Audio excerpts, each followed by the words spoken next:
안녕하세요. 저는 인천여성가족재단 인천고령사회대응센터 연구위원 양지은입니다. 오늘 제5차 인천고령사회대응센터 포럼에 참석해 주신 분들과 유튜브를 통해 이 토론을 지켜보시는 분들 모두 감사드립니다. 오늘 포럼은 코로나19 예방을 위해 온라인으로 진행합니다. 저희가 방송 시스템 오류상 생방송에서 녹화 방송으로 진행하였습니다. 참석자분들의 양해를 부탁드립니다. 현장의 참석자분들은 모두 마스크를 착용하여 안전한 환경에서 포럼이 진행되고 있음을 먼저 말씀드립니다. 전 세계적으로 인구 고령화가 급속히 진행되면서 WHO에서는 고령사회에 대한 대비로 고령친화 도시를 권장하고 있습니다. 고령친화 도시란 사람이 나이 등과 함께 삶의 질 또한 증진될 수 있도록 건강, 환경, 안전의 기회를 최적화하여 활동적 노화를 촉진시키는 도시 환경을 의미합니다. 인천시 노인 인구 비율은 지난 8월 말 기준으로 13.7%로 고령사회 진입을 앞두고 있고 2027년이면 20%를 넘는 초고령 사회에 도달할 것으로 예상되어집니다. 이처럼 급격한 고령화에 대비하여 지역사회를 고령 친화 환경으로 조성하는 것은 현재 노인 세대뿐만 아니라 향 노인 세대인 중장년층에도 중요합니다. 오늘 이 자리는 인천시 고령 친화 도시 조성을 위한 선제적인 방안 중 하나로 시민 참여를 통한 고령 친화 환경 모니터링단 운영 방안에 대해 논의를 준비하였습니다. 오늘 일정을 말씀드리겠습니다. 자료집의 프로그램을 확인하여 주시기 바랍니다. 자료집은 본센터 홈페이지 내에서 다운로드 받으실 수 있습니다. 먼저 개회사와 축사가 있겠습니다. 이어서 본센터 하석철 박사의 주제 발표를 약 30분간 청해 듣겠습니다. 발표 후 현장 정돈을 위하여 약 5분간 휴식 시간을 가지고 세 분의 자유토론과 그에 대한 응답이 이어지겠습니다. 그럼 포럼을 시작하겠습니다. 먼저 인천여성가족재단의 원미정 대표이사님의 인사말이 있겠습니다. 박수 부탁드립니다.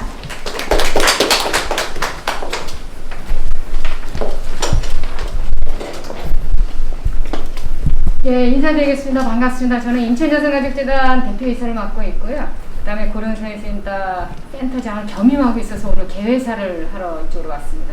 반갑습니다.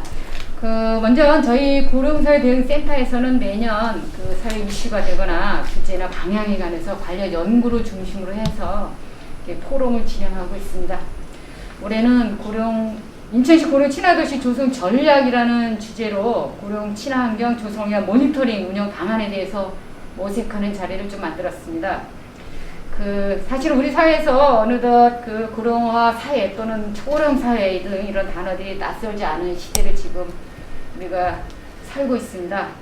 인천시 역시 향후 10년 내에 초고령 사회에 진입할 것으로 예측을 하기 때문에 고령 친화 환경에 대한 논의가 본격적이고 진지하게 이루어질 필요가 있다고 해서 오늘 자리가 마련이 되었습니다. 무엇보다 고령 친화적인 환경 조성을 위해서는 시민의 의견이 적극 반영되어야 하고 또 모니터링 활동은 그것을 가장 효과적으로 달성하게 하는 방법이 될 것이라고 생각을 합니다.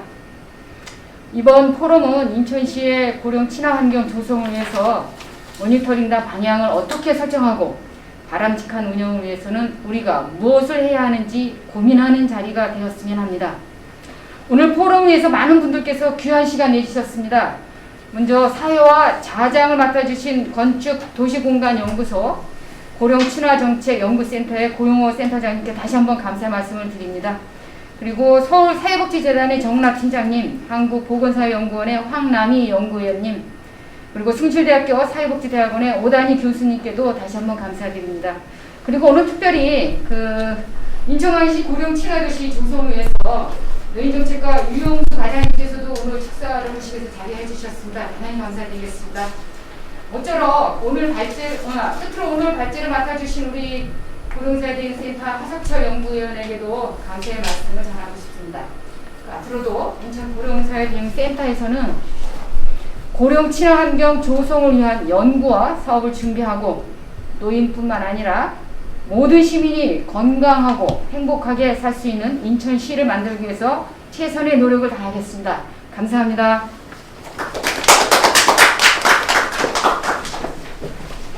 이어서 유용수 인천시 복지국 노인정책과 과장님의 축사가 있겠습니다. 박수로 환영하여 주시기 바랍니다.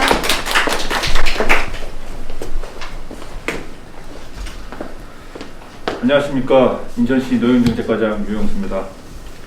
먼저 오늘 바쁘신데도 자리에 참석해 주신 전문가 분들은 물론 포럼을 준비해 주신 고령사회 대응센터에 감사 인사를 드립니다.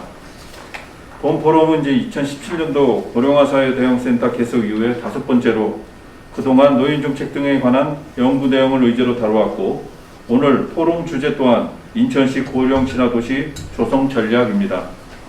지난 9월 말 기준 우리 시 만 65세 이상 노인 인구 비율은 13.8%로 매년 빠른 속도로 증가하고 있으며, 최근 정부 발표에 따르면 기대 수명 증가와 저출산 가속도 결합되어 2025년도 초고령 사회 국가로 진입이 예상되는 등 세계에서 가장 빠른 속도로 고령화가 진행 중에 있습니다. 이에 지난해 인천시 고령사회 대응을 위한 중장기 계획을 수립하여 더 나은 고령사회 도시를 여는 인천을 비전으로 노인은 물론 모든 세대의 삶의 질 향상을 위해 고령 친화환경 기반 조성에 역점을 두고 분야별 노인정책 사업을 추진하고 있습니다.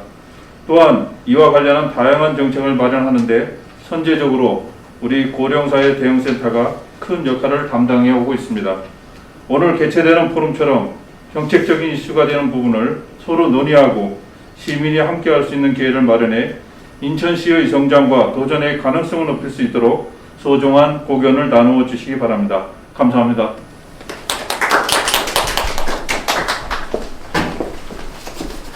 네, 대표이사님과 과장님의 인사말과 축사 감사드립니다.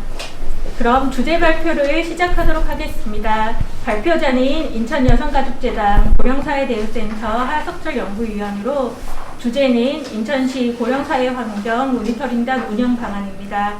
박수로 환영하여 주시기 바랍니다. 네, 먼저 소개받은 인천 고령사회대응센터의 하석철입니다. 제가 오늘 드릴 말씀은 인천시 고령친화 환경 모니터링 운영 방안에 대한 말씀입니다. 발표의 진행은 다음과 같은 순서로 진행이 될 예정입니다. 먼저 인구 고령화 고령친화 환경입니다.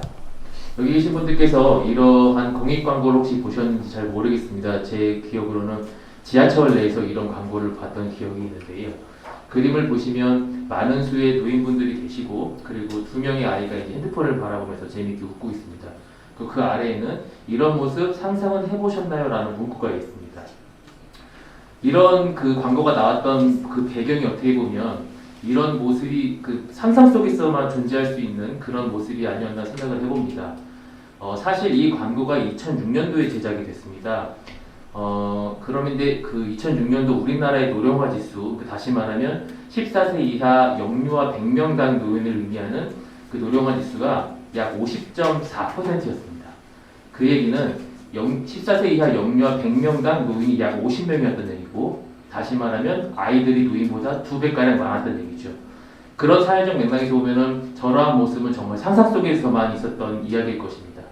그런데 2017년에 우리나라 노령화 지수는 105.1%입니다. 노인이 아이보다 많아지기 시작을 했습니다. 그리고 2020년 현재 우리나라의 노령화 지수는 129%입니다. 이미 65세 이상 노인이 아이들보다 훨씬 더 많아지기 시작했다는 것입니다. 다음의 수치를 통해서 조금 더 고령화 현상을 좀 보겠습니다. 인천시를 좀 중심으로 보고자 하는데요. 인천시의 2020년 고령화율은 약 13.4%입니다. 그리고 2030년에는 23.7%로 증가할 것이고 지속적으로 증가할 예정입니다. 이 표를 통해서 최소한 두 가지 정도를 좀 강조하고 싶은데, 하나는 인천시가 2020년이나 30년의 횡단적인 면을 봤을 때는 다른 도시에 비해서는 조금 상대적으로 젊은 도시이긴 합니다. 그런데 중요한 것은 고령화율의 증가율이 다른 도시에 비해 굉장히 빠르다는 것입니다. 20년 대비 2030년은 약 76.9%의 고령화율 증가율을 보이고, 2020년 대비 40년에는 146.3%입니다. 울산시를 제외하면 나머지 전체 7개 도시 중에 가장 빠른 증가율을 보인다는 것입니다. 그 두 번째는 2030년에 인천시의 고령화율이 23.7%이고 다른 도시들 마찬가지로 20%가 넘습니다. 유엔에 따르면 전체 인구에서 65세 이상 노인이 20%가 넘었을 때 초고령 사회로 규정을 합니다. 인천시를 포함한 7개의 대도시가 모두 앞으로 10년 내에 인구 5명당 1명의 노인인 초고령 사회에 진입한다는 것입니다.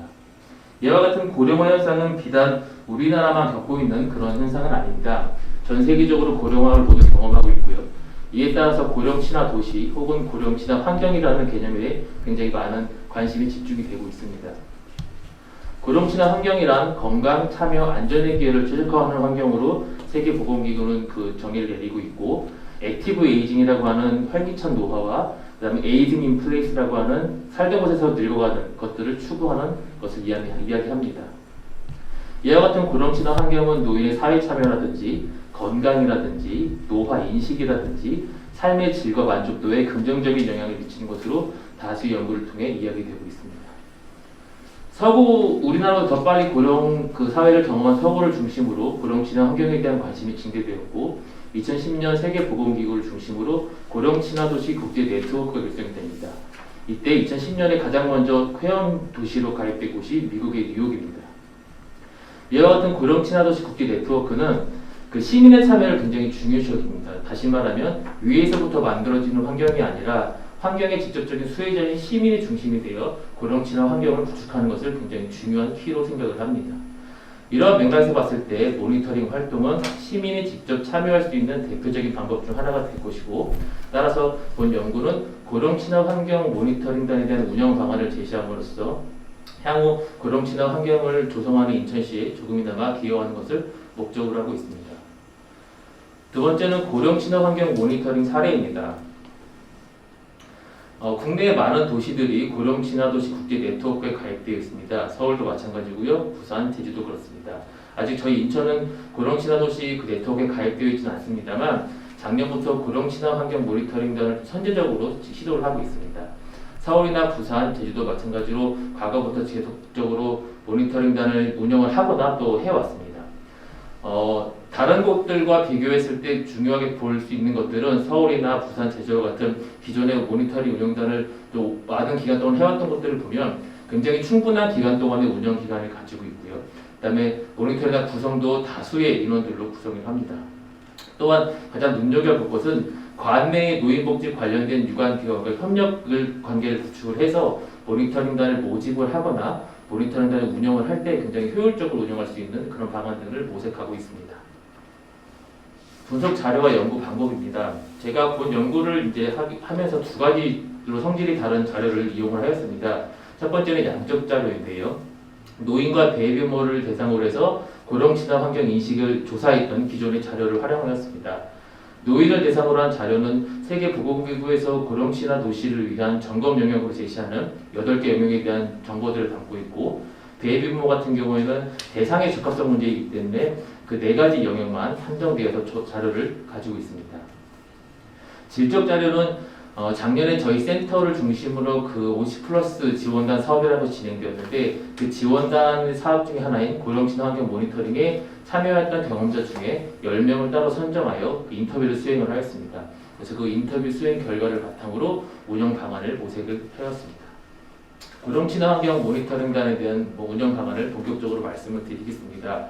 먼저 운영 배경과 목표입니다. 고령 친화 환경과 노인복지 정책에 대한 하향식 접근은 시민의 높은 체감도를 기대하기 어렵고 또 그것의 효과를 담보하기가 어렵습니다. 또한 더욱 복잡해진 인구 특성과 인구 구조 그리고 요구의 다양성은 시민 중심의 정책 설계의 필요성을 증대시키고 있습니다. 이와 같은 배경에 따라서 모니터링 운영의 필요성이 더 커진다고 할 수 있겠습니다. 고령 친화 환경 모니터링단은 상향식 정책 설계를 위한 상시적 참고로 활용할 수 있고 시민 참여를 통한 정책 체감도를 제고할 수 있습니다. 또한 민과 관의 협업 체계를 구축하는 목표를 가질 수도 있습니다. 모니터링단 추진 체계입니다. 활동 주체인 고령 친화 환경 모니터링단을 중심으로 저희 인천 고령사회 대응센터에서 기획 및 운영을 담당하고 관내에 있는 노인복지관 등의 유관기관과 협력 체계를 구축합니다. 인천시 노인정책부에서 총괄 및 지원 체계를 구축을 하고 이 모든 것을 아우르는 의장은 인천시장님께서 담당하시게 됩니다. 세 번째로 모니터링단 운영 체계입니다. 모니터링 주제 선정을 시작으로 해서 과제 공유 및 논의까지 약 6단계로 설정을 해 보았습니다. 각 단계는 순환적인 관계를 가지고 각각의 단계에 대해서는 이후에 다시 말씀을 드리겠습니다. 먼저 모니터링 활동 주제입니다. 주제는 활동 전반에 있어서 굉장히 중요한 영향을 미치게 됩니다. 따라서 주제 선정은 매우 구체적이어야 되고 명확해야 하며 시민의 욕구를 적절히 반영할 수 있어야 할 것입니다. 주제 선정을 위해서는 시민을 대상으로 하는 공청회나 포럼들을 개최할 수 있고 또는 간담회를 개최할 수 있으며 또 운영기관 내부에서 회의나 토론을 통해서도 선정할 수 있겠습니다. 또 마지막으로는 시민을 대상으로 조사한 자료를 바탕으로 주제 설정도 할 수 있습니다. 본 연구에서는 기존에 제출했던 자료를 활용하는 방법을 통해서 모니터링 주제를 제시해 보았습니다. 아까 말씀드린 대로 노인을 대상으로 해서는 고령친화 환경 영역 8가지 영역에 대한 조사를 진행을 하였고요. 베이비부모를 대상으로 해서는 4가지 영역만 조사가 진행이 되었습니다. 노인의 경우에는 시민 참여 활동의 일자리에서 가장 낮은 점수를 부여하였고 주거 환경에 대해서는 가장 높은 점수를 부여하였습니다. 베이비부모는 교통에서 가장 낮은 점수를, 주거 환경에서 가장 높은 점수를 부여하였습니다. 우측에 있는 영역 구성은 각 영역별 그 점수를 측정하기 위해서 어떤 세부적인 영역들을 다루었는지를 제시하는 것입니다. 이러한 결과를 바탕으로 노인을 기준으로 했을 때는 조금 더 가시적이고 측정 가능하고 또 접근 가능한 모니터링 제한 세부 영역들을 제시하였고, 오른쪽은 4개의 영역의 베이비부모 결과와 노인의 결과를 합해서 4가지 영역에 대한 모니터링 제한 세부 영역을 제시해 보았습니다. 그리고 마지막으로는 총 8개의 영역에 맞는 모니터링 제한 주제를 한번 제안해 보았습니다. 예를 들어 시민 참여 활동의 일자리에서는 취창업 정보의 접근 편의도를 얘기하고, 지역사회 참여에서는 세대 간 교류를 위한 공간 보유도라든지 시설 이용의 편의도 등을 이야기하였습니다. 의사소통과 정보 접근성 영역에서는 무인기기의 구조적 편의도라든지 무인기기의 활자의 가독성 등을 이야기하였습니다. 존중과 사회통합에서는 대중매체에서의 노인 이미지 긍정적 표현도라든지 세대 간 교류에서의 역할계획이 얼마나 충분한지를 모니터링을 할 수 있는 제안을 해왔습니다. 교통은 교통표지판의 가독성 문제, 버스 이용의 안전성 등을 제시하였고, 지역사회 보건복지 서비스에서는 보건시설이나 복지시설의 접근 편의도와 안전도 등을 이야기하였습니다. 거주환경에서는 인도의 구조적 편의성이라든지 공중화장실의 이용 편의성을 이야기하였고, 주거환경에서는 주거시설의 범죄 안전도를 모니터링을 위한 세부 영역으로 제안하였습니다.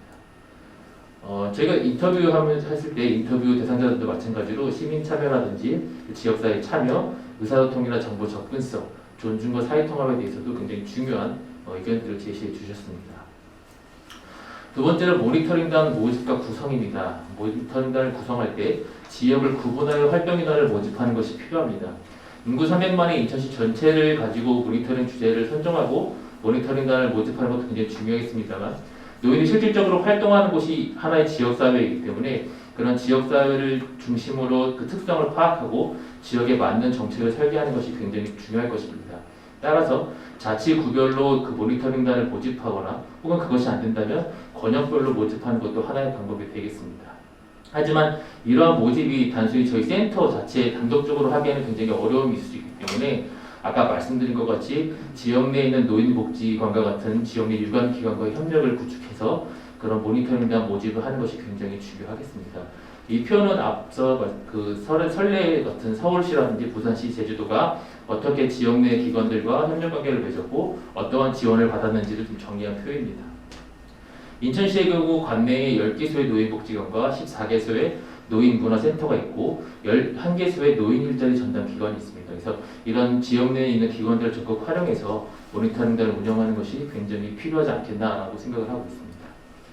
세 번째는 역량 강화 교육과 활동 설계입니다. 활동 참가자의 대부분이 중고령자임을 고려해서 당일식 교육과 참여식 교육을 혼합하여 하고 교육 시간과 휴식 시간은 적절히 배분해야 합니다. 이에 대한 욕구는 인터뷰 결과에서도 저희가 찾을 수가 있었습니다. 교육은 크게 3가지로 구성해 보았습니다. 첫 번째는 라포 형성 교육이고요. 두 번째는 주제 교육, 세 번째는 활동 교육입니다. 각 교육에 대해서는 다시 말씀을 드리겠습니다. 먼저 라포 형성 교육은 모니터링 활동을 위해 구성된 조원들 간의 일종의 관계를 형성하기 위한 교육입니다. 베이비부모나 노인으로만 조가 구성되어 있다 하더라도 그 내에서의 50대, 60대, 70대가 다르기 때문에 그 안에서 발생할 수 있는 소통의 문제가 충분히 일어날 수가 있습니다. 인터뷰를 통해서도 그런 문제들을 저희가 확인을 했고요. 따라서 활동하기 전에 조원들 간의 의사소통의 문제를 해결하거나 원활하게 의사소통이나 공감이 이루어질 수 있는 그러한 활동이 필요하다고 생각을 합니다. 청년들과 노인들이 함께 모니터링을 했던 서울시 같은 경우에는 연령 통합 교육과 활동을 미리 진행한 선례가 있습니다. 두 번째는 주제 교육입니다. 주제 교육은 고령 친화 환경 모니터링에 대한 전반적인 교육을 하는 것으로 활동 개념이나 목적, 필요성, 세계보건기구에서 제시하는 8개의 점검 영역들을 교육하는 것을 말합니다. 또한 모니터링 세부 주제에 대해서도 이야기할 수 있는데 이거에 대해서는 타 지역의 모니터링 선례를 교육을 하거나 혹은 인천시에서 이미 고령 친화 환경 모니터링을 했던 그런 인원들을 초청해서 본인들의 경험을 공유할 수 있는 그런 것들도 중요한 교육 자원이 될 것이라고 생각을 합니다. 세 번째는 활동 교육입니다. 활동 교육은 실질적인 활동을 위한 교육을 의미합니다. 설문지나 인터뷰하는 방법이라든지 보고서 작성 등에 대한 구체적인 교육을 포함을 합니다. 인터뷰를 했을 때 여러 인터뷰 대상자들이 조사하는 방법이라든지 보고서 작성하는 방법에 대한 요구들이 있었고요. 그런 것들에 대한 교육이 좀 잘 이루어지는 것이 필요하겠습니다.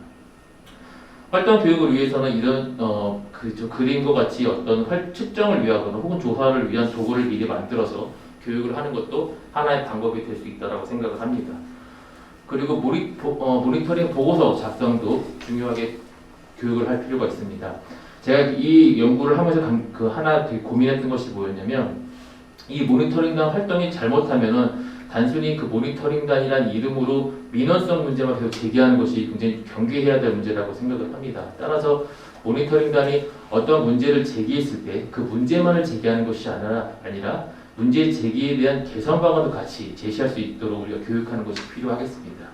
예를 들면 이게 서울시의 사례인데 지하철 환승역이 굉장히 복잡하다는 문제 제기가 있을 수 있습니다. 근데 이렇게 문제만 제기되면 거기서 끝나지만 이러한 문제에 대해 지하철 노선을 표시하는 색상을 통일하고 환승 통로에 노선띠를 부착하여 노선띠만 따라가면 갈아탈 수 있도록 하자라고 하는 제안도 같이 함으로써 이 문제 제기와 제안은 그 효용이 인정돼서 실제로 정책에 반영된 것으로 알고 있습니다. 활동 유형입니다. 제가 활동 유형을 앞에 사례들과 함께해서 나눠봤는데 하나는 단일 주제형이고 하나는 다수 주제형입니다. 단일 주제형은 모니터링 조가 하나의 주제만을 지속적으로 활동을 하는 것입니다. 이렇게 됐을 경우에 하나의 주제만을 가지고 지속적으로 하기 때문에 완성도는 높일 수 있습니다만 각 조가 각각 상이한 주제를 모니터링할 경우 지역별 차이를 확인할 수 없다는 단점이 같습니다. 반면에 활동 기간 동안 하나의 조가 1차는 A라는 주제를 2차는 B라는 주제와 같이 다수의 주제를 다루는 모니터링 유형입니다. 다양한 주제를 모니터링할 수 있고 지역 간 비교가 가능하다는 장점이 있지만 상대적으로 높은 완성도는 기대하기 어렵다는 단점을 가질 수 있습니다. 어떤 것이 옳고 그르다고는 판단할 수 없겠습니다만 모니터링 주제라든지 모니터링단을 구성하고 있는 그 요인들에 따라서 활동 유형을 선택하는 것이 중요하겠습니다. 활동 일정은 모니터링 활동이 진행된 이후에 워크숍 또는 중간 보고를 개최해서 모니터링 활동 과정에서 있었던 애로사항을 해소시킬 수 있고 해소하고 그 다음 다시 모니터링을 활동한 이후에 분석과 보고서를 작성하고 결과 발표를 하는 순서로 진행이 되는 것이 바람직할 것입니다. 활동이 진행되기 전에 앞서 말씀드린 것과 같이 수행기관인 인천고령사회대응센터는 각 군구에 있는 유관기관과 밀접한 협력관계를 미리 구축해 놓을 필요가 있습니다. 활동이 시작된 이후부터는 표준화된 활동일지 등을 제공해서 모니터링단이 효과적이고 효율적인 활동을 할 수 있도록 지원을 하고 인터뷰나 설문지와 같은 문서화된 조사와 함께 포토보이스라든지 아니면 사진 촬영과 같은 방법을 통해서 다양한 방법을 통해서 모니터링 활동할 수 있도록 지원할 필요가 있습니다. 상기 그 네 가지 그림은 제가 2017년도에 모니터링단을 운영을 하면서 그때 수집했던 자료들입니다. 위에 두 가지 그림은 보행의 어려움에 대한 것들을 보여주는 것이고요. 아래의 두 가지 사진은 그 노인들이 경험할 수 있는 손잡이가 없어서 불편할 수 있는 문제들, 공중 화장실과 이제 지하철로 내려가는 그 계단인데 그러한 문제들을 사진을 통해서 보여주고 있는 것입니다. 마지막으로 정책 과제 도출과 공유입니다. 모니터링 활동을 통해 얻어진 정책적 제언이 공식적이고 체계적인 논의를 통해 시정이 반영된다면 참여자는 활동에 굉장히 큰 의미를 부여할 것이고 전국적으로 모니터링이 활성화되는 데도 굉장히 큰 기여를 할 것으로 생각합니다. 저희가 인터뷰를 했을 때 이제 많은 인터뷰 대상자들이 본인들이 했던 활동이 그냥 활동에서 머물러 있다는 것이 굉장히 아쉬워하셨습니다. 그러니까 그런 활동이 어떤 피드백을 통해서 뭐 시정에 반영되지 못하더라도 이렇게 인천시에 어떻게 제출이 됐고 어떤 과정을 거쳤다는 것이라도 좀 있었으면 좋겠을 텐데 그냥 활동했고 그냥 자기들끼리 발표하고 끝난 것이 너무 아쉽다라는 말씀을 많이 주셨습니다. 그리고 그런 활동을 하는 결과 발표회에도 인천시 유관 부서의 공무원이라든지 시의회 의원들분께서 오셔서 같이 들어주시면 본인들이 활동하는 데 있어서 굉장히 큰 동기부여가 될 것이다 라는 말씀도 많이 주셨습니다. 그래서 저는 그 정책까지 도출 모형을 두 가지를 한번 만들어 보았는데 첫 번째는 모니터링단 원들이 활동 보고서를 작성한 이후에 저희 이제 센터의 실무자에게 제출을 하면 실무자는 공통적이고 중복되는 과제들은 하나를 묻고 또 정말로 비현실적인 것들은 제거한 이후에 모니터링 대표와 전문가, 그다음에 실무자, 관계부처 공무원들이 함께 모여 있는 그 위원회를 하나 만들어서 그 위원회를 통해서 정말로 현실 적합성 있는 정책 과제를 도출하는 과정을 거칩니다. 그 이후에 그 정책 과제를 인천시 제출함과 동시에 성과 발표회 등을 통해서 공식화하는 하나의 위원회를 활용하는 모형을 하나 도출해 보았고, 두 번째는 토론회를 활용하는 것으로 실무자가 그 1차적으로 추린 그 과제들을 담당 공무원과 전문가에게 정책 과제를 1차적으로 전달한 이후에 전문가와 관계부처 공무원이 개별적으로 그 과제에 대해서 평가하거나 또 검토를 한 이후에 토론회를 통해서 그런 과제들에 대해서 논의를 하고 최종적으로 현실적으로 적합할 수 있는 정책 과제를 도출하는 그런 두 가지 모형을 생각해 보았습니다. 앞에 그 위원회를 활용하는 모형은 굉장히 집약적으로 필요한 인원들만 모여서 논의를 할 수 있다는 장점이 있고, 두 번째 모형은 굉장히 많은 사람들이 함께 모일 수 있는 토론회를 통해서 정책 과제를 도출할 수 있다는 장점을 가지고 있습니다.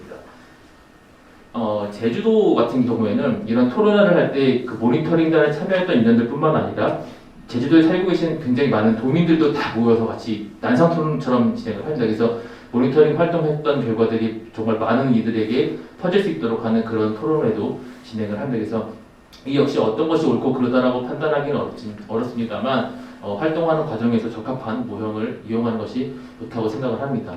저는 개인적으로 이 마지막 단계가 굉장히 중요하다고 생각을 합니다. 그러니까 모니터링 활동한 이후에 그것이 어떻게 시정에 반영되고 그 시정 반영되는 과정이 얼마나 체계적이고 논리적인지에 따라서 모니터링이 활성화될 수 있고 또 그렇지 않을 수 있기 때문에 이 단계를 위해서 인천시에서 많이 좀 도와줬으면 좋겠고요. 그다음에 인천시의회나 또 우리 인천 시민들도 많이 관심을 가지고 지켜봐 주셨으면 좋겠습니다. 네, 여기까지 해서 발표를 마치도록 하겠습니다. 감사합니다.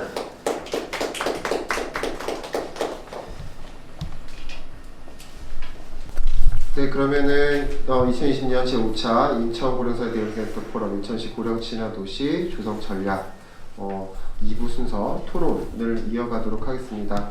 오늘 저는 토론 좌장을 맡은 건축도시공간연구소 고영호라고 합니다. 제 소개에 앞서서 먼저 오늘 토론에 참석해 주신 분들을 소개하도록 하겠습니다. 먼저 서울시 복지재단 공공돌봄지원팀의 정은하 팀장님 참석해 주셨습니다. 네, 그리고 한국보건사회연구원 황남희 연구위원님 참석해 주셨습니다. 그리고 숭실대 사회복지대학원 오단희 교수님 참석해 주셨습니다. 안녕하십니까. 네, 지금 코로나 확산 방지를 위해서 저희가 마스크를 쓰고 진행하고 있는 거 좀 양해를 부탁드립니다. 그래도 마이크를 통해서 저희 음성이 다 잘 전달이 될 테니까요. 네, 시청해 주시는 분들께서는 크게 불편하신 건 없지 않을까 싶습니다. 좀 아쉬웠던 거는 일부에서 하석철 박사님 발표하실 때 하석철 박사님 그 준수한 외모를 좀 같이 볼 수 있었으면 좋지 않았을까 싶은데, 네, 저는 개인적으로 마스크를 쓰고 있어서 굉장히 다행이다고 생각을 합니다. 네, 먼저 그 하석철 박사님께서 인천시에서 고령친화 환경에 대해서 모니터링 할 수 있는 모니터링 단의 운영 방안, 운영 전략에 대해서 연구하신 것을 잘 정리하셔서 말씀을 해주셨는데요. 그거에 대해서 저희 오늘 같이 참석해 주신 분들의 토론을 조금 이어가도록 하고자 합니다. 구성을 이렇게 해볼까 합니다. 일단 우리가 인천시가 고령 친화 도시를 조성을 잘 하고 그 환경 모니터링에 있어가지고 잘 해보고자 오늘 또 이 자리가 마련된 것이기 때문에 인천시가 앞으로 나아가는 거에 있어서 그래도 좀 먼저 경험을 해봤던 다른 지역의 사례를 또 이야기를 먼저 좀 들어보면 어떨까 싶어서요. 먼저 서울시 복지재단의 정은아 공무노동지원팀 팀장님으로부터 서울시의 이야기를 좀 듣고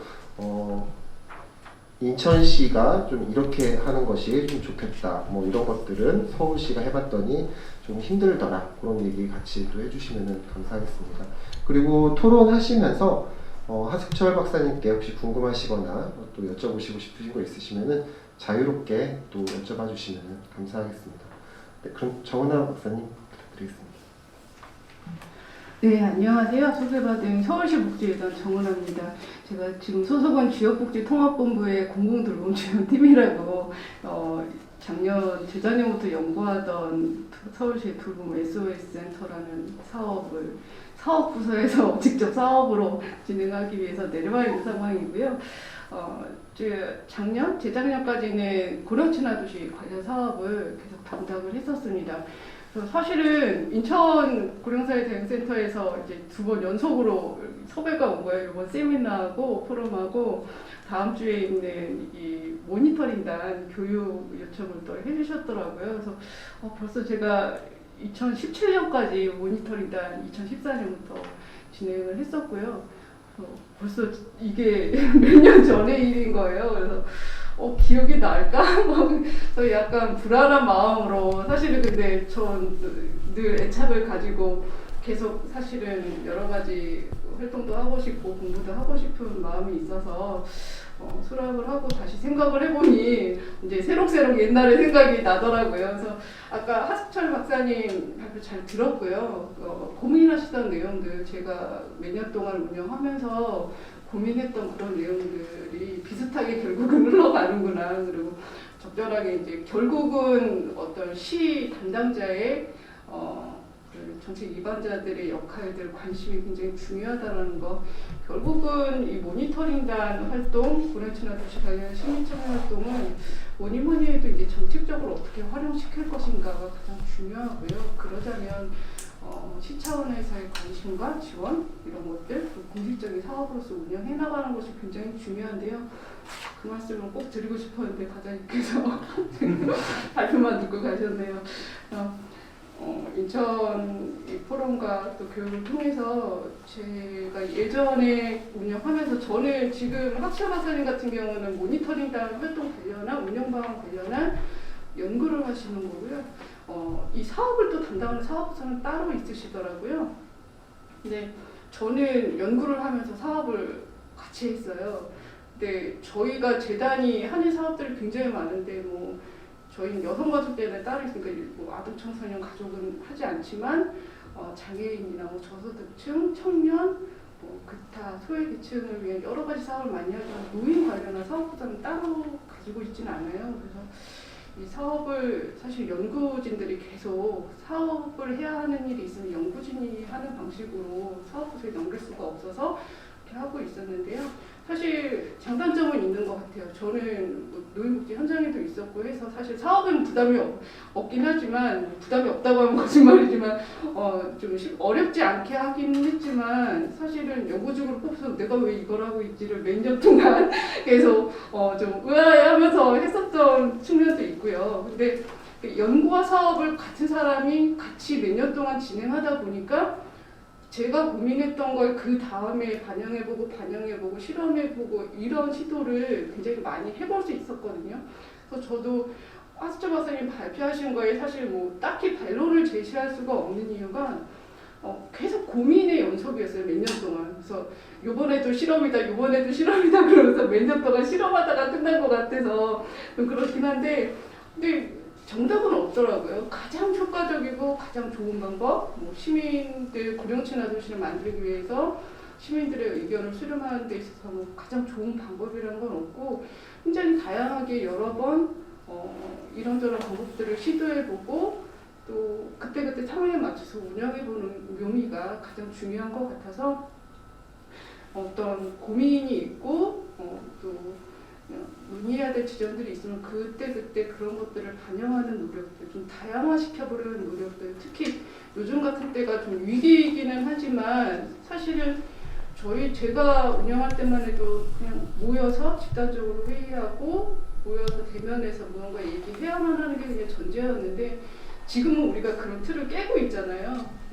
그래서 좀 더 다양한 방식, 좀 더 넓은 범위에 지금 인천도 36명, 작년도 36명, 올해도 36명으로 모니터링단이 구성되어 있고 서울시 같은 경우도 이제 매년 50명 정도 내외의 인원으로 구성을 해서 운영했었는데 그 인원의 제약 같은 것도 좀 많이 타개를 할 수 있을 것 같아요. 그래서 굉장히 상상력을 발휘한다면 굉장히 다양한 방법, 굉장히 혁신적인 방법으로 보다 많은 시민들의 좋은 의견들을 많이 수렴해낼 수 있고 그걸 바탕으로 해서 정책적으로 또 영향을 줄 수 있는, 반영될 수 있는 기회가 더 많아질 거라는 생각을 하면서 저희 서울시, 좌장께서 소개해 주신 대로 저는 서울시의 경험을 토대로 해서 어떠한 부분들 조금 더 신경 쓰시면 좋을지 하수처박은 연구에서도 잘 나와 있긴 하지만 조금 더 구현하는 방식으로 말씀드리고자 합니다. 이 사업을 운영하시는 이유가 이제 모니터링단이 고령친화 도시와 관련해서 아마 운영하실 거고요. 인천이 아직은 가입은 안 한 상태일 거예요. 그렇죠? 예. 그래서 아마 가입 준비는 하고 계신 거예요? 근데 저희 서울시도 가입하기 이전부터 운영을 해왔었거든요. 그래서 제가 뭐 이제 고령친화 도시 가입을 준비하는 도시들한테도 많이 얘기하지만 WH에서 운영하는 그 고령친화 도시 관련 네트워크에 가입하냐 안 하냐는 그렇게 중요하다는 생각은 안 하거든요. 그래서 고령친화 도시에서 얘기하는 활기찬 노년 그리고 내가 살던 지역에서 계속해서 나이 들어가는 것 그리고 다른 세대와 함께 어울려 살아가는 것들 이런 것들에 대한 관점, 인식 전환 그리고 정책 입안자들 이걸 갖고 공부를 하기 시작했어요. 우리 국내에서도 서울시가 2013년에 처음 가입했는데 이 이후로 지금까지 한 20개 도시가 가입을 했고 전 세계적으로 1000개 도시가 가입을 했습니다. 2010년 이후로. 그래서 그렇게 확장세가 되어가고 있는 와중에서 가장 중요한 기회는 정책을 만드시는 분들이 공부를 하고 또 시민들의 의견, 노인들이 잘 살기 위한 도시가 되기 위해서는 어떤 문제들이 있고 어떤 것들을 해결해야 되는가를 물어보기 시작했다는 것. 그게 굉장히 중요한 변화라고 생각하거든요. 사실은 가입하지 않아도 저는 이런 노력만 하고 있고 또 여러 가지 정책적인 변화가 있으면 그걸로도 충분하다라고 생각하지만 또 일정한 성과를 위해서는 가입이라는 점도 필요하긴 하죠. 근데 여기에서 WHO에서 이런 고령친화 도시 국제 네트워크라는 것을 만들고 도매하는 과정에서 굉장히 중요하게 강조하는 게 이제 가입 과정에서 꼭 물어보는 거 계획서도 그렇고 뭐 조사한 결과들이 있냐 이런 것도 물어보고 시장님의 추진 의지 이런 것도 물어보지만 정말 중요하게 물어보는 게 시민들의 의견 수렴을 충분히 했는가라는 걸 물어봐요. 그게 단순히 설문조사가 아니고 직접 가서 물어봤냐라는 얘기를 해요. 이들이 고령친화 도시 관련한 가이드를 만들 때도 그 8대 영역이 나오고 가이드가 있습니다. 아까 그 박사님께서 발표하실 때 뭐 주거환경, 교통 이런 여러 가지 영역들이 있는데 그 영역들이 이제 가이드에서 제시된 바가 있는 거거든요. 그 가이드를 만드는 과정에서 그 8대 영역이 나온 이유 근거가 전 세계 33개 도시의 어르신들, 뭐 부양자들, 현장 실무자들한테 물어봐서 FGI를 해서 그리고 인터뷰를 통해서 나온 결과들을 구조화해서 만들었더니 그 8가지 결과가 나온 거였거든요. 그래서 본인들이 그런 식으로 뭔가 이슈들을 도출한 것처럼 각 도시에서도 도시의 문제를 점검하고 노인의 입장, 노인의 관점에서 점검하고 뭔가 영역들을, 이슈들을 만들어가고 정책들을 만들어 보라라는 제안을 하기 시작한 거죠. 그래서 서울시도 저희 2013년에 가입했는데요. 2012년부터 모니터링단, 그러니까 의견 수렴이라는 게 굉장히 중요하구나, 사람들의 의견을 물어봐야겠구나 해서 2010년부터 모니터링단을 구성해서 운영을 했고요. 12년부터 그때는 뭐 20명 규모 아주 소규모로 시범사업 수준으로 진행을 하다가 작년까지도 운영을 했습니다. 근데 작년은 약간 좀 그냥 저희가 자체적으로 했었고요. 공식적으로 운영된 건 2018년까지였고요. 제가 2017년까지 운영하면서 조금 더 이제 청년 세대와의 그 통합, 같이 활동하는 게 필요하다 해서 그 유아여자대학교에 그 연령 세대 통합 연구소가 있어요. 거기 교수님과 같이 하는 방안을 해서 이제 다음 박사님한테 넘겨드리는 것까지 하고 저는 2017년까지 진행을 했는데 이제 아마 제가 했던 거랑 비슷한 방향으로 했을 겁니다. 그래서 자료집의 29페이지 보시면 서울시의 이제 추진 경과나 모니터링 등 활동의 주요 활용 결과들 이런 것들이 아주 요약적으로 나와 있는데요. 제가 했던 거 2017년까지라서 2017년까지 결과만 있습니다. 공식적으로 2018년까지는 진행했었고요.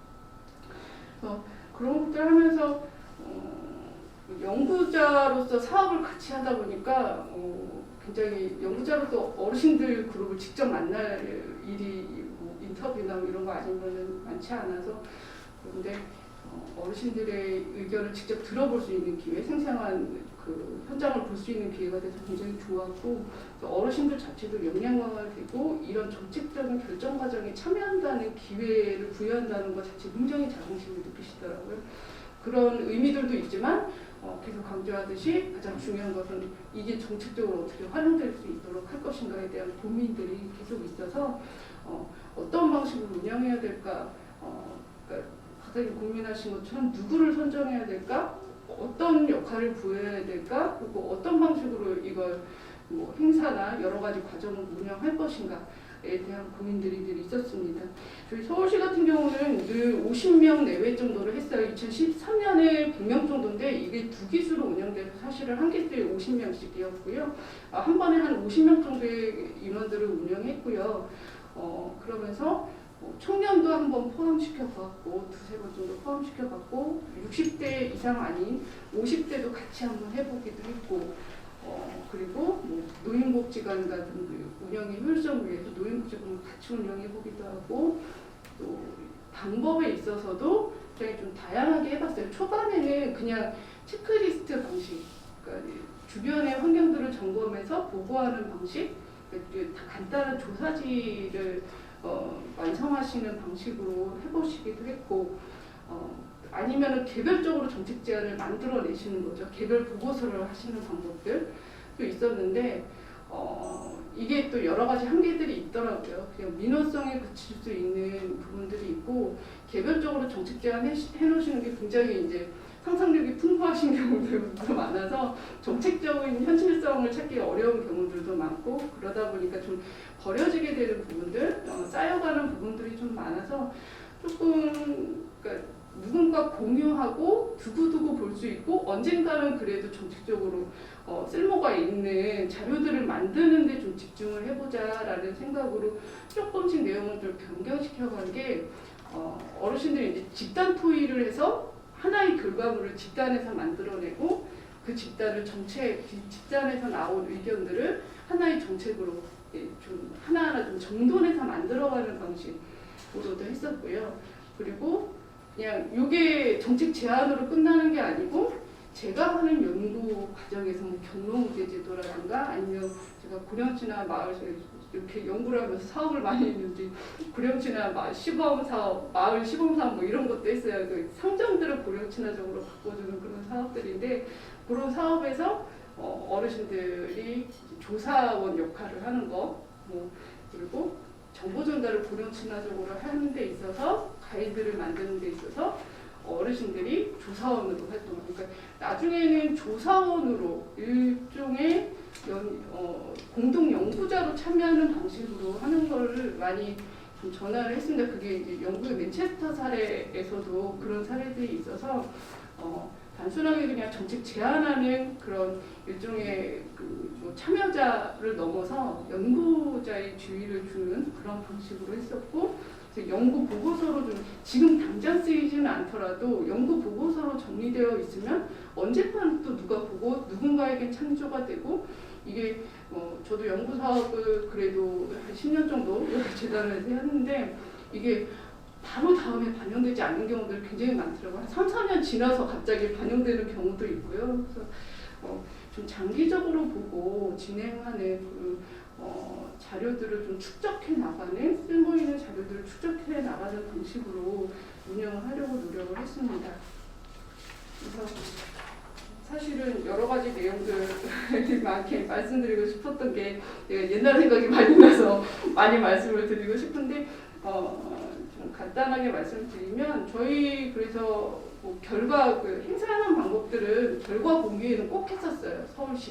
서울시과 어르신복지과 과장님께서 늘 참석을 해주셨고 그 앞에서 어르신들이 정돈된 몇 가지의 정책 제안들을 정리를 해서 발표를 해주셨고요. 그런 식의 결과 공유회는 꼭 했었고, 그래서 이런 모니터링단 운영하는 데 있어서 좀 고려해 주셨으면 하는 내용들 몇 가지, 한 4가지 정도로 정리를 해드리면, 참여자의 대표성, 다양성이 확보되어야 되는데요. 지역적 안배도 중요하게 생각하셨지만 저희도 그랬고, 성별이나 연령별 분포도 좀 생각을 많이 하셔야 돼요. 그래서 80대 이상 고령자 어르신들도 굉장히 중요하고, 또 50대 앞으로 노인대 연령층도 굉장히 중요하게 생각해야 될 대상이어서요. 그럼 연령, 성별 뭐 이런 것들, 인과적 특성들을 좀 다양하게 구성할 필요성이 좀 있지 않을까 싶고요. 두 번째는 어떤 역할을 줄 것인가, 그 앞에 잠깐 말씀드렸지만 그냥 단순하게 체크하고 조사하는 역할들, 아니면 공동 연구자로서 좀 더 역할을 지위를 부여하는 방법도 있는데, 그러려면 훈련 과정이 사실은 굉장히 많이 필요해요. 그래서 아까 말씀해 주셨듯이 좀 더 치밀한 교육 과정, 훈련 과정 이런 것들을 잘 기획하신다면 충분히 하실 수 있는 분들이 굉장히 많더라고요. 그래서 어르신들의 좀 역량을 개발시켜서 좀 더 고급의 활동으로 역할을 주시는 방법들을 생각하는 게 장기적으로 좋을 것 같습니다. 그리고 세 번째는 이제 좀 결과물을 공유하는 방식들을 다양하게 생각해 볼 수 있을 것 같아요. 저희는 어르신들끼리 한번 워크숍하고 정리하는 과정들도 했었고요. 그리고 또 서울시와 공유하는 과정도 했었고요. 중간중간에 어르신들끼리 소통할 수 있는 과정들을 만들어 드리는 게 또 어르신들 스스로 내가 뭔가 기여하고 있고 확인하는 과정에서도 의미가 있더라고요. 그래서 공유하는 과정, 뭔가 진행하는 과정에서 다양한 행사 방식들 이런 것들을 좀 고민하시는 방법, 아까 말씀드린 것처럼 지금의 오프라인을 넘어서서 온라인으로 뭔가 이렇게 공모를 한다든가 여러 사람의 의견을 듣는다든가 하는 방식으로 더 적극적으로 생각해 볼 수 있을 것 같습니다. 그 마지막으로는 가장 중요한 건 사실 이게 결정이 돼야 되는데 우리 인천에 있어서는 무엇을 가지고 어떤 주제를 가지고 모니터링을 할 것인가, 그러니까 시적절한 주제가 선정되어야 되고요. 그 주제에 의해서 시와 협의된 내용이면 더 좋을 것 같고요. 시가 관심이 있는 사안이어야지 또 관심을 보고 어떤 결과가 나왔어요 물어보기도 하고 또 들여다보고 알고 싶어 하거든요. 그래서 시와 협조해서 시적절한 주제를 개발하고 정책적으로 활용 가능한 수준으로 뭔가 결과물을 줄 수 있도록, 이게 사업부서에서 단독으로 하기 어렵다면 연구부서가 좀 적극적으로 줘야 될 것 같습니다. 이 결과물들을 활용하는 과정들, 가공하는 과정은 사실 사업부서에서 단독으로 하기는 어려운 부분들이 많아요. 그래서 연구자가 전 과정에 다 같이 참여하면서 좀 이 현장의 상황들을 느끼고 좀 조정하고, 그리고 그 경험들을 바탕으로 또 연구를 해내고, 전 이런 과정이 있으면 좋겠다는 생각을 합니다. 그래서 결국은 시와의 협력, 그리고 정책적으로 반영될 수 있는 수준으로 만들어내는 게 가장 중요하지 않을까 제안하면서 토론 마치겠습니다. 감사합니다. 네, 정하나 박사님, 시간이 금방 갔네요. 저는 중시없이 너무 재미있게 잘 들었습니다. 네, 정말 잘 들었습니다. 이번에는 저희가 첫 번째 순서로 이제 그 인천에 도움이 될 수 있는 서울의 이야기를 조금 청했었다면은 조금 시선을 좀 크게 가져가 보려고 합니다.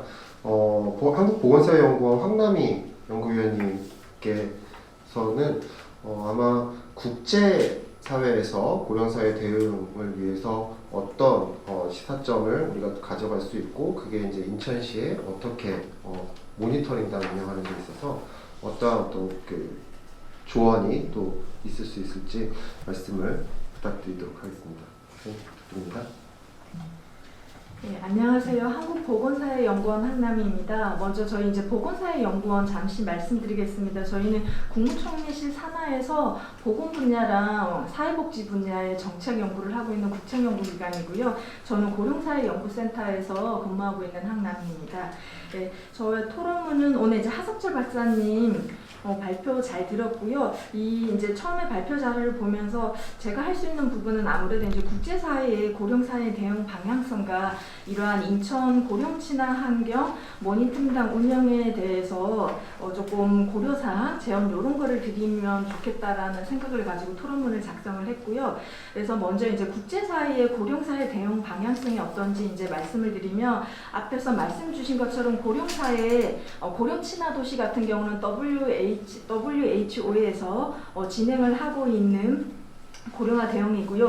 이와 관련해서 먼저 앞서 유엔에서도 세계 고령화 총회를 정기적으로 진행을 하고 있고, 이게 이제 2002년에 세계 고령화 총회를 하면서 마드리드에서 진행을 했기 때문에 마드리드 고령화 국제 행동기획, 줄여서 미파라고 하는데요. 이때 미파에서 우리가 어떠한 인구 고령화를 겪고 있고 이것이 우리에게 어떠한 발전적인 방향이 되어야 하는 것인지에 대해서 선언한 부분이 있어서 이 부분을 짚어보면은 먼저 이제 잘 아시겠지만 인구 고령화는 전 세계적으로 이제 공통적으로 경험을 하고 있고요. 다만 얼마나 더 진전이 되지 않았느냐라는 상황이기 때문에 국제사회에서는 인구 고령화 진전은 보다 우리가 큰 사회 발전을 위한 가정이 되어야 된다라는 이런 인식을 가지고서 유엔에서는 고령화 대응을 위한 국제사회에서 모두 이제 노력을 하자, 그런 필요성과 방향성에 대해서 이야기를 했고요. 2002년에 이제 앞에서 말씀드린 것처럼 이루어진 개최된 총회였지만 현재에도 여전히 유효한 고령사회 대응 정책의 방향성을 제시하고 있는데, 이때 채택했던 미파 같은 경우는 약 전 세계 160개국이 합의를 해서 우리의 이제 방향성이다라고 했었던 부분이고요. 이 미파에서는 개별 국가에서 고령화 관련 정책의 중장기적인 방향을 제시를 해줬기 때문에 여전히 현재에도 저희가 정책을 수행하는데 이 부분을 참고하고 있고, 또 우리나라에서도 고령화 정책 수립하고 시행하고 평가하는데 지침서로서 미파를 자주 활용을 하고 있습니다. 실제로 또 미파는 단순히 국제기구에서는 정책적으로 권고하는 수준에서 뭘 하는 게 좋다, 지향성만 얘기해주고 끝나는 경우가 많은데, 미파는 이에 앞서서 이제 2007년부터 5년 단위로 개별 국가의 고령사회 정책을 이제 점검하는 보고서를 작성해서 제출하도록 하고 있고요. 그리고 향후 그 이후에 또 어떤 방향으로 고령화 정책을 할 것인지 이런 부분도 작성을 하도록 하고 있습니다. 그래서 실제로 개별 국가에서 이러한 방향성에 맞춰 정책을 수립하고 시행하고 개선하는 걸 독려하고 있는데요. 그래서 이제 향후 이제 개별 국가의 특수성을 고려해서 5년 동안에 어떠한 고령사회 정책을 할 것인지 이런 결과 보고서를 마련할 때 앞에서 말씀드린 것처럼 2007년 1차로 해서 지금 2017년에 3차 점검이 이루어졌었는데요. 이때 2013년부터 2017년에 개별 국가에서 고령사회 정책이 어떻게 이루어졌었고 이런 부분에 대해서 진행을 할 때 유엔에서 전체 유엔에 있는 뉴욕 본부에서 개별 국가가 향후 5년 동안 어떤 식으로 할 것인지 이제 회의를 하고, 그 이전에 지역 간에서도 개별 국가에서 어떻게 정책을 해왔고 앞으로 어떻게 할 것인지 얘기를 하는데, 저희가 2017년에 3차 점검을 할 때 한국은 아시아태평양 경제상임위원회 에스캅에서, 방콕 태국에 있는 에스캅에서 요거를 진행을 했고, 그때 보건복지부에 있는 인구정책총괄과랑 저희 이제 보사연 쪽에 고령사연구센터에서도 같이 참여를 해서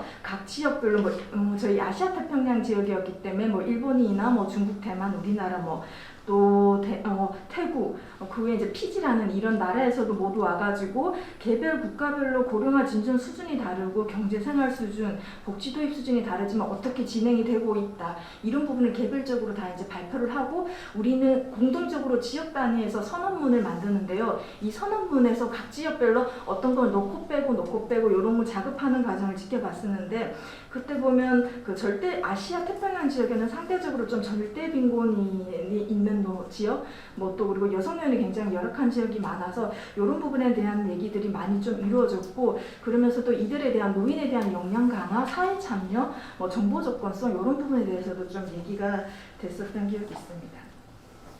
그리고 미파에서 이러한 행동 공고한 부분에 대해서 조금 살펴보게 되면 저 자료집에서 토론문에 미파의 방향성과 가지라는 표현이 제시가 되어 있는데요. 세 가지 방향성을 미파에서는 크게 제시를 하고 있는데, 첫 번째가 노인과 발전, 두 번째는 노년까지 건강과 안녕 증진, 그리고 세 번째는 능력을 부여하고 지원하는 환경 확보, 이 세 가지를 주요 방향으로 해서 정책을 하자라고 하고 있고요. 관련해서 18개 과제를 제시하고 있습니다. 그래서 첫 번째 주요 방향인 노인과 발전 부분에서 오늘 얘기가 되고 있는 고령 친화 환경 모니터링단과 약간 관련이 있을 텐데요. 이 노인과 발전에서는 그 미파의 행동 공고문의 인용표를 그대로 이제 얘기를 한다면, 노인들은 발전 과정에서 완전한 참여자가 되어야 하고, 또한 그 이익을 공유하여야 한다. 어떠한 개인도 발전의 혜택을 받을 기회에서 제외되어서는 안 된다라고 하고 있고요.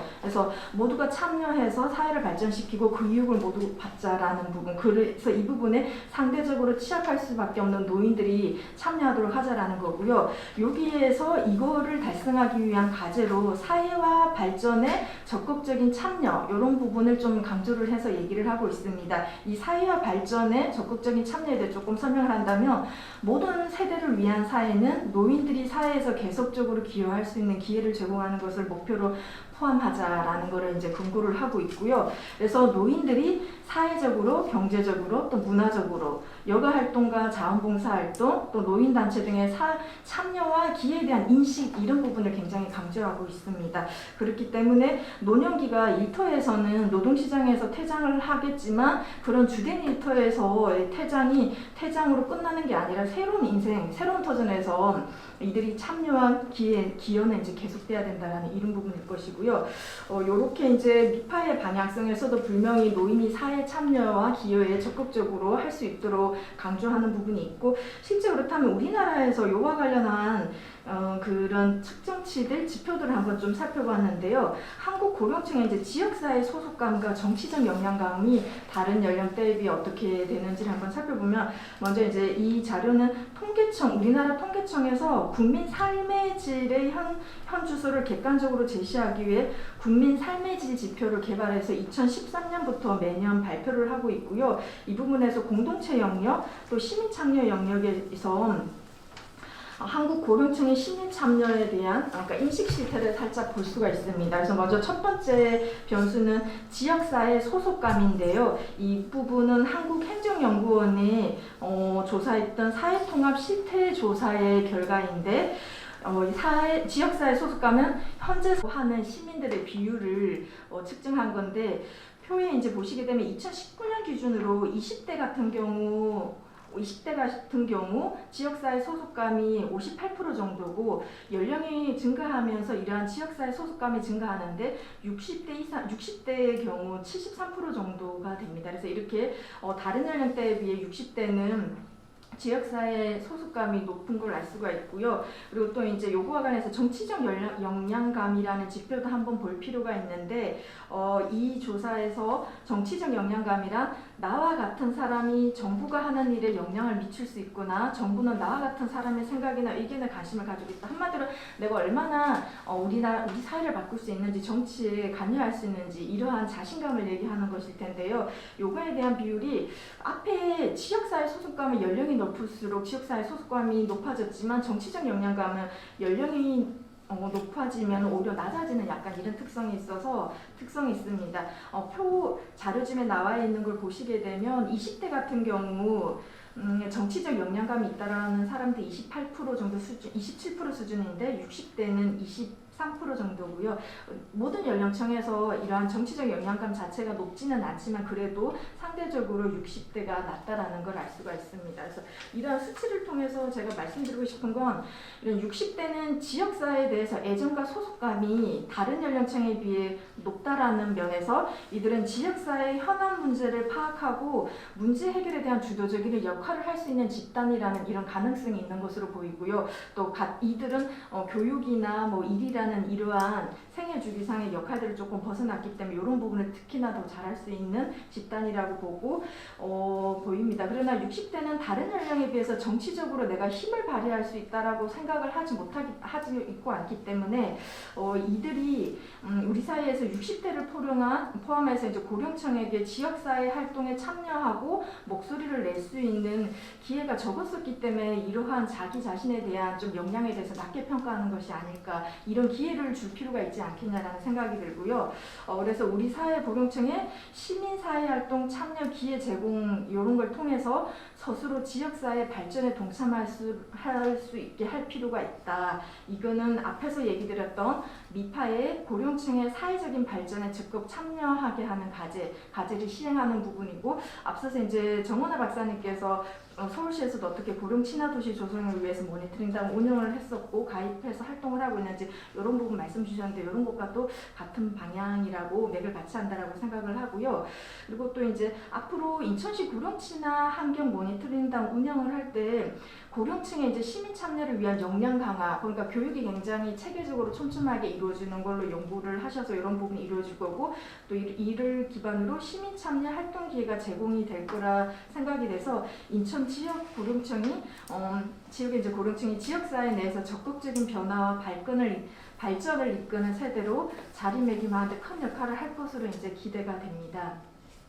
그리고 또 인천시 고령친화 모니터링단, 제가 이제 발표 자료를 보면서 제가 이제 이해가 조금 부족한 부분도 있을 텐데, 오늘 발표 자료를 보면서 굉장히 실천적으로 실제 작업하셨던 이런 내용을 하셔서 굉장히 제가 재밌게 잘 봤는데, 약간 헷갈리는 부분이 이게 인천시 고령친화 모니터링단을 향후 정기적으로 운영을 할 때 어떻게 할 것인가라는 이걸 목적으로 작업을 하신 것 같긴 한데요. 앞에 보면 참고한 문헌들에 보면 2017년에도 인천에서 이미 고령친화 환경 모니터링단 운영을 했고 2019년에도 한글로 나와 있어서 제가 이게 기존에 했는데 왜 이게 안착이 안 되고 있는 것일까, 이런 부분에 대한 조금 궁금증이 있었습니다. 그래서 다른 오늘 발표 들으시는 분들도 이런 부분에 대한 궁금증이 있지 않을까 해서 이 부분에 대한 설명을 조금 이따 같이 주시면 좋겠다라는 생각을 했고요.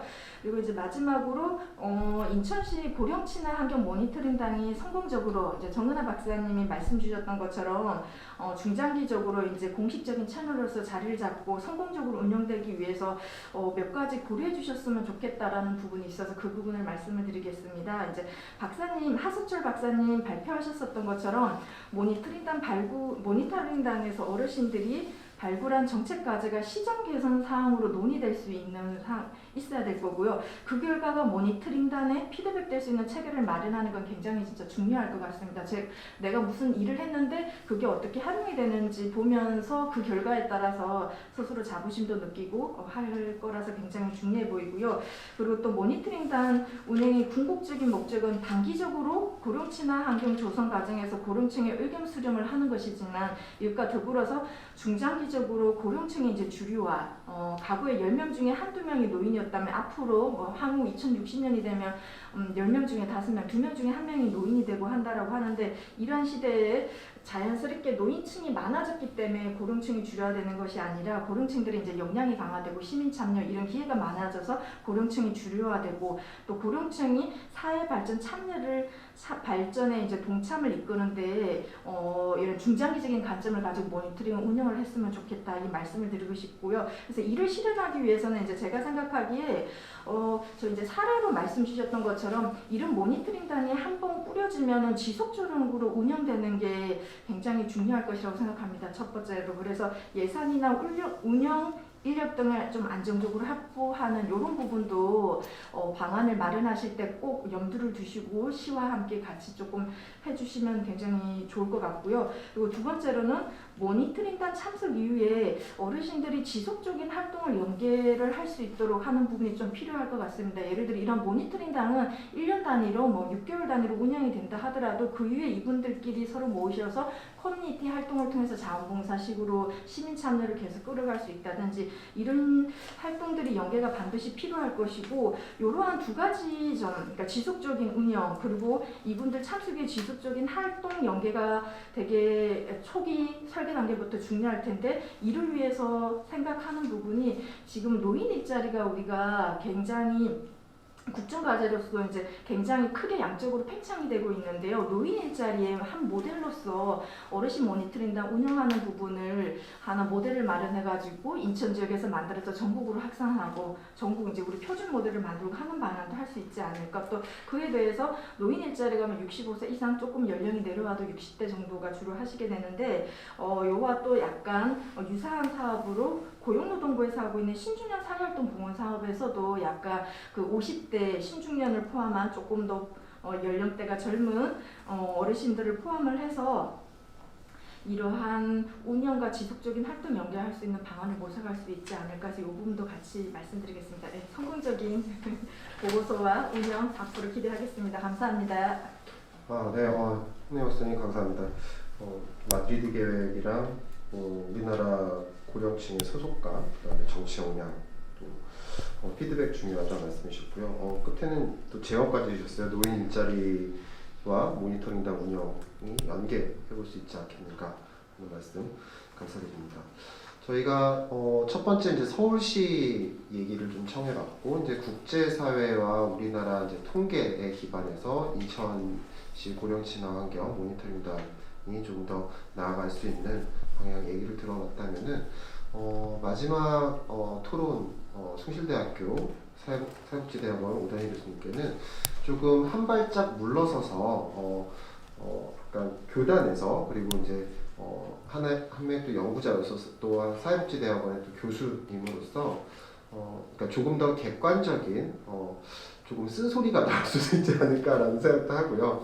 네, 근데 뭐 첫 술에 배부를 수 없으니까요. 제가 오다니 교수님께 그럼 토론을 좀 부탁드리도록 하겠습니다. 예, 아주 제가 마지막 발표인 걸로 알고 있습니다. 예, 아주 탁월한 선택이셨습니다.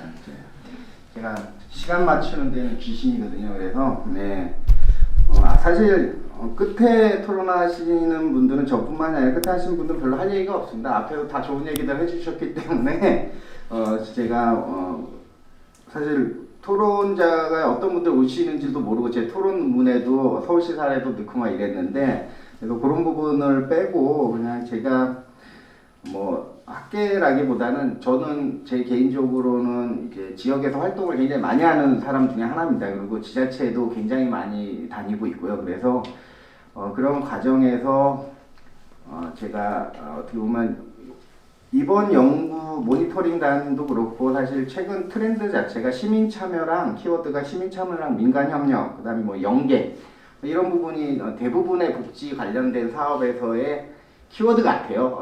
최근 나오는 중앙정부 정책이든 아니면 광역단위 아니면 지자체들의 정책들에서도 보면 그런 것들을 제가 수행하면서 느꼈던 점을 좀 말씀드리도록 하겠습니다. 제가 토론문은 사실 한참 전에 너무 일찍부터 요청을 하셔가지고 자료를 만들고 나서 어제 제가 이제 어제랑 오늘 아침에 인천에 관련돼서 이제 자료를 좀 봤더니 인천이 이제 제2의 도시가 된다고 하더라고요. 뭐 인구라든지 경제, 부산보다 뭐 인구는 지금 46만 정도밖에 차이가 안 나고 부산은 인구가 줄는데 이제 인천 계속 늘고 있는 형태고, GRDP 같은 경우에도 1인당 경제 수준도 인천이 훨씬 이제 앞으로 앞서서 뭐 이제 서울, 부산 뭐 이렇게 가는 게 아니라 서울, 인천 뭐 이렇게 가야 된다라는 이제 신문 보도가 있었어요.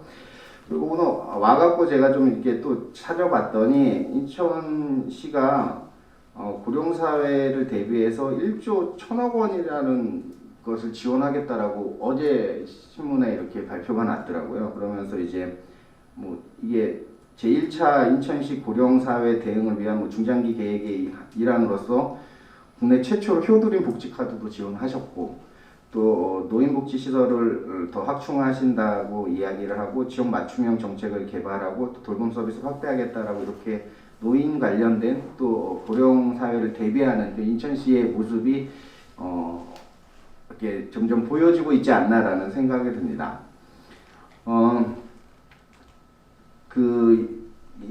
지금은 이제는 제가 연구와 관련돼서 조금 이야기를 좀 나누도록 하겠습니다. 예. 고령 친화 도시의 최근 방향은 에이징 인 플레이스를 넘어서 에이징 인 커뮤니티, 그러니까 살던 집에서 살던 동네로 이제 변화하는 그런 과정인 것 같아요. 그러면서 이제 개별 주택 중심의 자기결정권을 존중하는 것과 이제 더불어서 지역사회 중심의 사회적 관계를 지원하는 것을 강조하고 있다라고 이렇게 볼 수가 있습니다. 이는 어떻게 보면 최근 보건복지부에서 하고 있는 지역사회 통합돌봄, 뭐 커뮤니티 케어라고 우리가 이야기를 하는 것과 이제 맥이 좀 같이 하지 않나라는 생각을 합니다. 커뮤니티 케어의 선도 사업지도 보면 16개 중에 13개가 이제 노인 중심이죠. 그런 부분에 있어서 어떻게 보면 이 고령 친화 도시는 뭐 인천시만의 문제가 아니라 아까 우리 황남희 연구위원님께서 뭐 전 세계적인 그 데이터 갖고 이야기를 해주셨는데 그런 것이 어쩌면 앞으로 한국 사회뿐만 아니라 인천시 그 다음에 모든 나라에서 공통적으로 갖고 있는 문제가 아닐까라는 생각이 듭니다. 그런 부분에 있어서 이제 노인 참여는 매우 필요하고 또 노인 참여에 대한 그런 연구들, 그 다음에 모니터링에 대해서도 지금 이제 시민 참여에 대한 부분을 굉장히 강조하신 것 같은데 아마 좀 이 연구에서 조금 제가 아쉬웠던 점이라기보다는 인터뷰 대상 지역 선정에 있어서 사실은 인천시의 초고령 사회로 이미 진입한 광화군과 고령 사회로 진입한 중구에 이제 노인분들이 참여하고 있지 않다라는 점이 조금 아쉬웠어요. 뿐만 아니라 사실은 군 단위의 어르신들, 노인들과 구 단위 어르신들의 노인들의 하석철 박사님은 욕구라는 표현을 썼는데 저는 필요라는 용어를, 니즈로 필요라는 용어를 쓰거든요. 필요가 완전히 다르거든요. 그래서 그런 부분에 있어서 어떻게 설계를 앞으로 모니터링단을 구성할 때 해야 되는지 그게 사실은 굉장히 중요할 것 같다라는 생각이 듭니다. 그리고 또 하나 제가 그 연구와 관련해서 궁금한 게 지금 운영 방안은 1안, 2안 이렇게 내셨는데 그 둘 중에 하나를 굳이 선택할 필요가 있나라는 생각이 듭니다. 두 가지 다 장점이 굉장히 많거든요. 아까 많은 분들이 모여서 하는 거는 그 나름대로의 또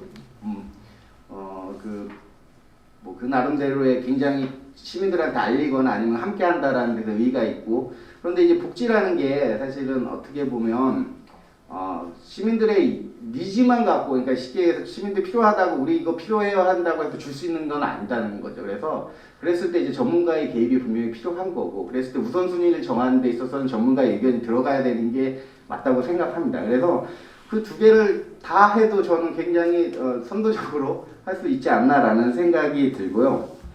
개인적으로 저는 위원회는 별로 좋아하지 않습니다. 저도 많은 위원회에 참여하고 있고 그 위원회에서 이루어지는 게 하나도 없거든요. 그래서 이 위원회보다는 실질적으로 진짜 이 일을 같이 할 수 있는 실행단을 좀 구성하는 것을 더 선호를 해요. 그래서 제가 최근에 이제 연구하고 있는 대덕구 같은 경우에도 뭐 추진단, 뭐 위원회 이런 거 다 없애고, 뭐 협의회 이런 거 다 없애고 실행단 진짜 일할 사람들 모아서 일하자라고 이야기를 했거든요. 그래서 실행단을 통해서 정말 할 수 있는 모니터링단 위라기보다는 어떻게 그것을 같이 할 수 있는 실행단을 만들어서 실질적으로 일할 사람들 위주로 이제 구성하는 게 저는 더 바람직하다라는 생각이 듭니다. 또한 이제 이게 노인 정책과만의 일이 아니거든요. 사실 고령 사회라는 게 뭐 예를 들어 아까 하석철 박사님 얘기하신 것 중에 이제 안전 손잡이 이런 부분은 사실은 어떻게 보면 제가 봤을 때 시민안전본부, 인천시 조직도 보니까 시민안전본부에 그런 데서도 같이 논의가 돼야 되는 자리거든요. 그래서 사실 그 부처 간 협업도 사실 같이 필요하죠. 근데 우리는 대부분 협업하고 일하는 게 익숙하지 않아서 그냥 담당 부서에서 이렇게 하는데 그런 것들을 조금, 이게 정말 중요한 정책 과제고 앞으로 인천시가 나아가야 될 거면 협업하는 구조를 좀 만드는 것도 좀 필요하다라는 생각이 듭니다. 그리고 제가 시간이 거의 다 됐는데요. 최근에 이제 춘천시 갔다 왔는데 춘천시장님이 그런 얘기 하시더라고요. 이게 노인을 이제 수혜자가 아닌 스스로 돌보는 주체로서 이제 봐야 된다. 이렇게 지역사회에 함께하는 주체로서 봐야 된다라고 이야기를 해서 되게 감동을 받았었는데 그 얘기가 하 박사님 연구에서도 잘 나오면서 FGI 했던 결과를 보면 선배 시민들이 교육하는 그런 것도 굉장히 의미가 있다라는 생각이 듭니다. 그리고 그러니까 이 모니터링 운영 방안에서 사실 저는 교육이 굉장히 중요할 거라 판단을 하고 있어요. 근데 어르신들 교육할 때, 그러니까 노인들 교육할 때 사실 노인들을 책이나 이런 거 페이퍼로 이렇게 하면 사실 이해도가 굉장히 떨어지거든요. 제가 노인 비하 발언을 하는 게 아니라, 그래서 제가 하나의 지역 사례를 좀 말씀드리자면, 보건소에서 낙상 교육을 했는데 어르신들을 어떤 이제 간호사분이 동영상을 찍어서 그걸 강의했어요. 그때 어르신들이 만족도가 굉장히 높고 이해하기 훨씬 쉬웠다라고 이야기를 하더라고요. 그래서 그런 다양한 교육 방법에 대해서 좀 인천시가 고민을 해주면 좋겠다라는 생각이 듭니다. 그리고 이게 될지는 안 되겠지만 뭘 할지, 모니터링에서 뭘 할지를 연구자나 아니면 행정이나 아니면 센터에서 정하지 말고 모니터링 단한테 한번 주어보는 것도 하나의 핵심적인 그런 사례지 않을까라는 생각이 듭니다. 그분들한테 주는 거죠. 어떤 것들을 모니터링 할지를 그분들이 정하게 하는. 그럼으로써 자기의 문제를 자기가 해결할 수 있는 그것까지 갈 수 있다라고 저는 생각이 들고요.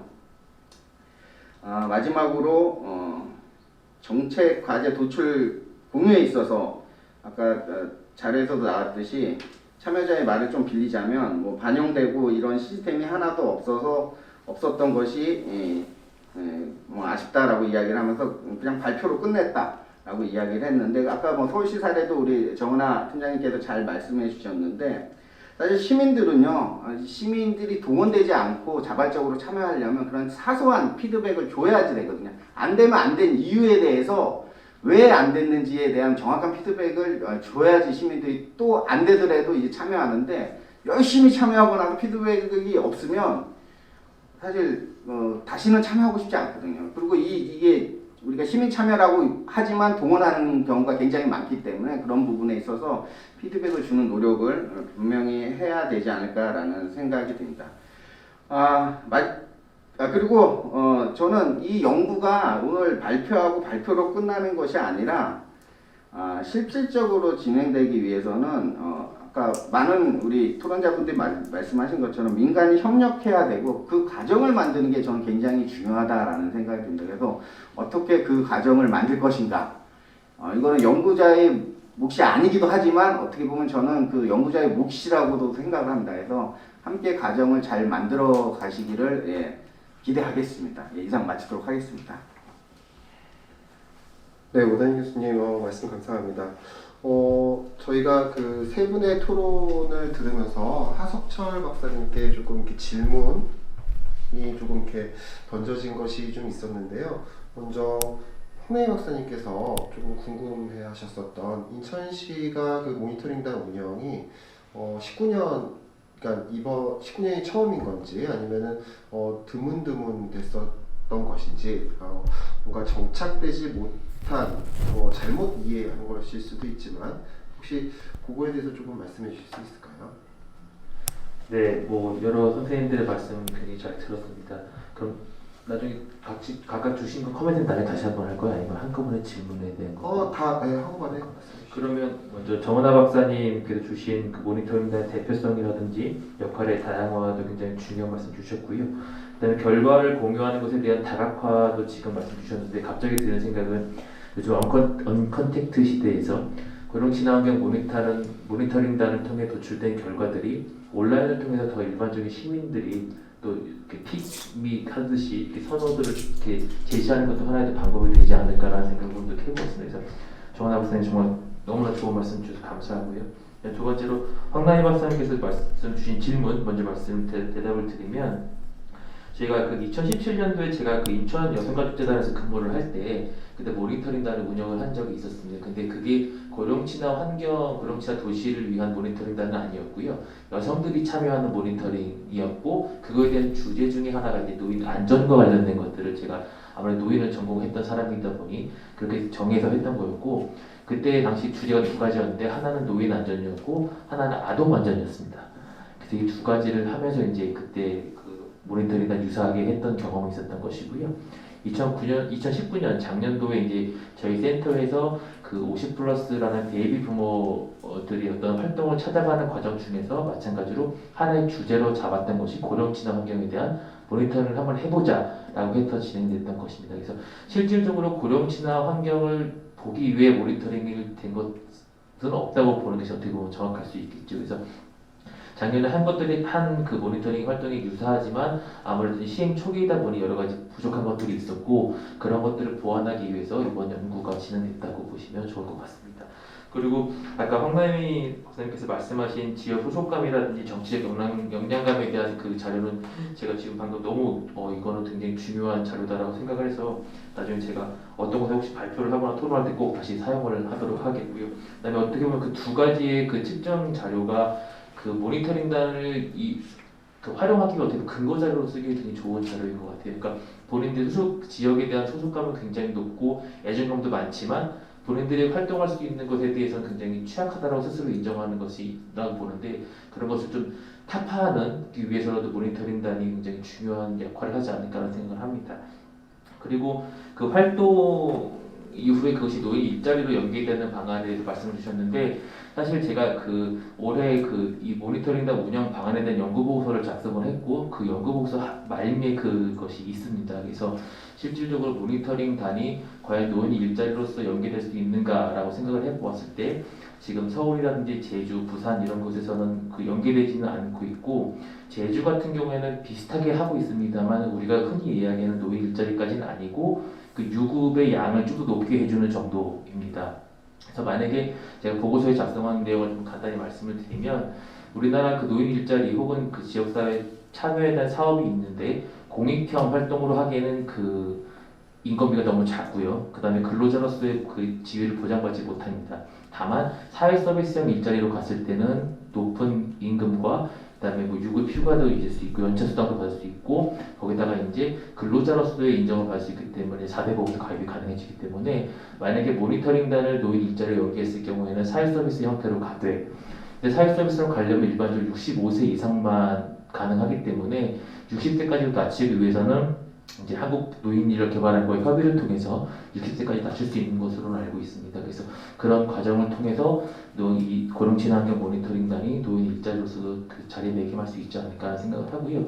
실제로 노인 일자리 중에서 노인 안전 모니터링단인가가 있습니다. 그게 뭐냐면 노인분들이 주로 그 고령친환 일자리에 노인분들이 가서 얼마나 그 일자리가 정말 노인들에게 적합하고 안전한가를 이렇게 조사하는 모니터링단이거든요. 일자리거든요. 그래서 그런 일자리가 있기 때문에 유사한 맥락으로서 이번 모니터링단도 일자리로서 연계될 수 있지 않을까라는 생각을 하고 있습니다. 그리고 마지막으로 오다니 교수님께서 말씀 주신 것도 굉장히 중요한 말씀을 주셨는데 그 강화나 옹진구 같은 경우에도 그분들도 이제 선정될 필요가 있다는 말씀을 주신 것도 굉장히 크게 동감하는 부분이고요. 그래서 제가 아까 말씀드린 바와 마찬가지로 인천시 전체에 그냥 무작위로 그 모니터링단을 모집하기보다는 자치 군구별로 모니터링단을 모집하는 것이 굉장히 중요하겠다라는 생각을 저도 같이 가지고 있습니다. 다만 아까 말씀드린 바와 같이 작년에 시작됐을 때 굉장히 미흡한 부분이 있었기 때문에 이후에 이제 진행되는 과정에서는 그런 부분이 충분히 고려가 되어야 할 거라고 생각을 하고요. 그다음에 위원회 말씀하신 거는 물론 위원회가 뭐 이름이 위원회가 아니더라도 이제 다른 그 말씀하신 할거주의를 타파하기 위해서라도 인천시의 다양한 부서들이 함께 모일 수 있는 예를 들어 뭐 지원단이라든지 그런 이름을 통해서 과제들이 정말 시정으로 반영될 수 있는 그런 일련의 체계적인 그런 시스템과 단계는 있어야 되지 않을까 하는 생각을 하고 있습니다. 네, 세 분의 토론 너무 잘 들었고요. 앞으로 조금 더 내실 있는 그런 운영을 할 수 있도록 많이 반영하도록 하겠습니다. 감사합니다. 네, 하수철 박사님은 계획이 다 있으셨나요? 너는 계획이 예, 네, 예, 이제 맞춰야 되는 시간인 것 같습니다. 제가 토론을 제가 좌장으로서 토론을 이렇게 이어나가기보다는 좀 정리를 하고 조금 이렇게 좀 더 그래도 또 인천에 애정이 있어서 하석철 박사님께 또 도움이 되는 말씀을 조금 드리고선 마무리를 짓도록 하겠습니다. 정은하 박사님, 황래 박사님, 오다니 교수님, 그다음에 하석철 박사님 연구까지 다 봤을 때 결국에 고령사회 대응, 그다음에 그 고령자가 많아지는 우리나라의 이 사회의 이 현상에 대응한다라는 거는 더 원천적으로 생각해 보면은 우리 사회 구성하는 이 물리적인 환경이건 아니면 우리의 세금으로 우리가 받는 뭐 서비스건 간에 그런 환경이 다 주된 이용자가 고령이 된다는 거죠. 뭐 우리가 어린이와 함께 살아가고 이렇게 하지만 인정할 수밖에 없을 것 같아요. 아까 황명희 박사님 통계 자료 같이 말씀해 주셨던 것처럼 2060년 되면은 2명 중에 1명, 47%였나요? 2명 중에 1명은 고령 65세 고령자. 그때 되면 또 65세가 고령이 아니라 또 의미가 있겠지만 그런 의미에서 사실 고령 친화 환경 모니터링단이라는 거는 너무나 당연한 거다. 네, 왜냐면은 우리가 경험하고 우리가 살아갈 환경을 우리에게 물어보는 거니까 굳이 고령자에게만 포커스를 맞춰가지고 고령자의 의견을 물어본다. 이런 그 취지로 다가갈 것이 아니라 그냥 사회 구성원 사실은 거의 이제 대부분의 의견을 취합하는 거라서 뭐 사실은 고령자가 거의 전 국민이 되는 것이고 그때 되면은 또 저희가 또 다른 또 대응이 또 필요하겠지만 그렇다라는 생각이 하나 들었고요. 그다음에 결국에 키는 고령 친화 환경 모니터링단의 키워드는 참여, 그다음에 성취감, 요게 아닐까 싶습니다. 아까 오다희 교수님 말씀 중에 조금 단어를 빌자면은 동원이 아니라 참여를 이끌어내야 된다라는 게 굉장히 와닿고 또 인천시가 잘 해낼 것이라고 생각이 듭니다. 마찬가지로 인천시가 광역시지만 도시 지역과 또 비도시 지역의 그 격차는 또 크고 그 괴리를 어떻게 인천시 고령사회 대응센터가 같이 모니터링단을 운영하면서 해결해 나가야 될지는 같이 계속 고민을 하셔야 되는 문제일 것 같아요.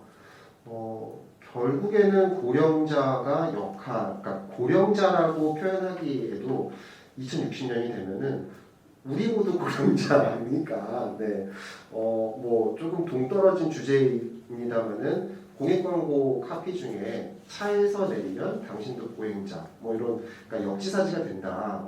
근데 사실 20-30년 되면은 지금 이 유튜브를 보시는 모든 분이 다 이제 사실은 고령자가 되는 것이지요.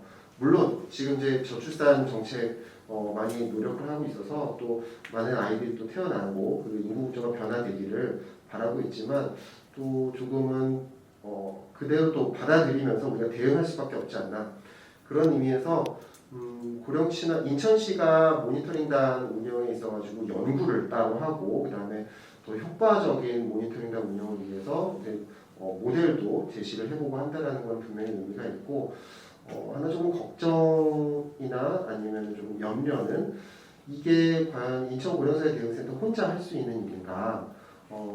여기 아까 제시한 그 조직 체계도 추진도에 보면은 의장은 인천시장님이셨잖아요. 그리고 밑에 총괄이 노인정책과였었잖아요. 근데 사실은 아까 오다희 교수님 그 위원회 그 아니라 실행단이라는 게 우리나라 인정할 수밖에 없는 부서간 칸막이가 또 존재하고 근데 고령친화 환경 모니터링단의 모니터링 주제는 그 노인정책과에서만 다루는 주제는 아닐 것이잖아요.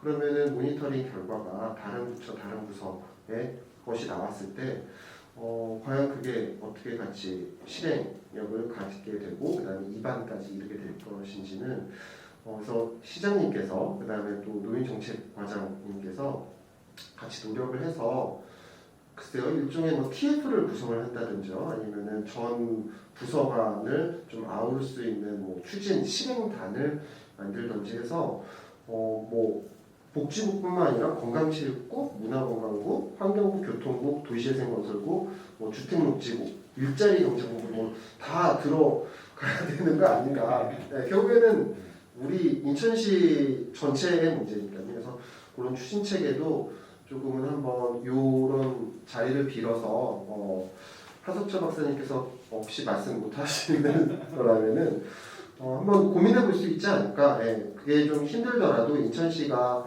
아까 그렇게 예산을 많이 배정하고 했다면은 좀 더 선도적으로 추진 체계도 만들어 볼 수 있지 않을까라는 생각입니다.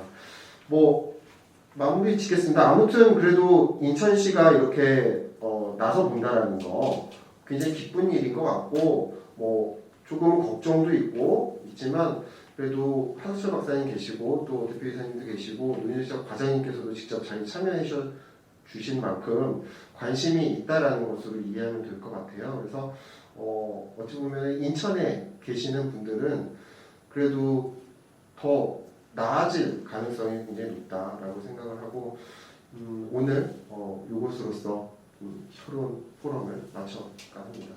네, 괜찮으시면 그러면 저희 박수로 네, 이제 마무리하도록 하겠습니다. 고생하셨습니다.